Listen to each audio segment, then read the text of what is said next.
रहे हैं, क्योंकि ग्लोबल मार्केट्स की बहुत ही खूंखार किस्म की चार्ट्स को इग्नोर नहीं कर पा रहे हो। जब तक ग्लोबल मार्केट्स में जोर से नीचे का झाड़ शुरू नहीं हो रहा है तो नहीं हो रहा है, पर उसको इग्नोर तो नहीं कर सकते कि भाई किसी भी टाइम पे ग्लोबल मार्केट से बहुत बड़ा संकट आ सकता है।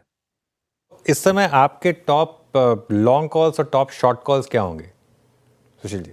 शॉर्ट शॉर्ट टर्म के लिए देखिए, पीएसयू बैंक्स अभी भी अगर एक बार बैंक निफ्टी टॉप आउट दे भी देता है तो भी पीएसयू बैंक्स को जो है ना पुल बैक में, जैसे bank of Baroda, Canara bank और आईओबी, इनको हम ट्रेडिंग के लिए थोड़ा सा पुल बैक आए तो ले सकते हैं कि ये नेट नेट जब जब बैंक निफ्टी में उछाल आएगा फिर भी बढ़ते रहेंगे तो हो सकता है net net bank Nifty 2000 point घटे भी, तब भी ये स्टॉक्स मान लो बढ़ सकते हैं। और शॉर्ट्स में जैसे अब आपके टाइटन आज तो जोर से टूट गया, अब रिबाउंड दे तो इसको बेचा जाए, या हम डीवीज लैब को शॉर्ट करने के लिए टकटकी लगा के बैठे हैं, या बीएसई फ्यूचर्स जो है ना डाउन ट्रेंड वापस से रिज्यूम हो चुका है इसका, तो every rebound is a short cell on that. अगर अगर मैं डॉक्टर रेड्डीज में भी आज जैसे ब्रेकडाउन होना शुरू हो गया तो ये वापस शॉर्ट सेल है।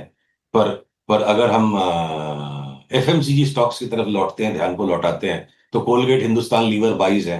एशियन पेंट्स एक बार इतना बढ़ गया तो खाली टेक प्रॉफिट है, फिर 200 रुपए घटते हैं उसको लेना है।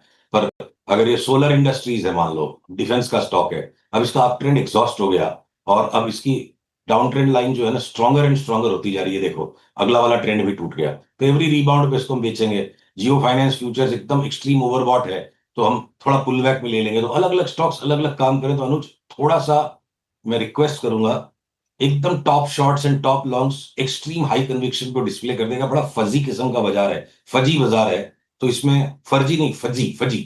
तो फजी बाजार में रोज रोज देख देख के काम करने की चीज है, तो बहुत ज्यादा स्ट्रांग टोन में बात करूं तो क्या पता आपके दर्शकों की शायद हानि ना हो जाए, इसलिए दबी जबान में आज बात करूंगा।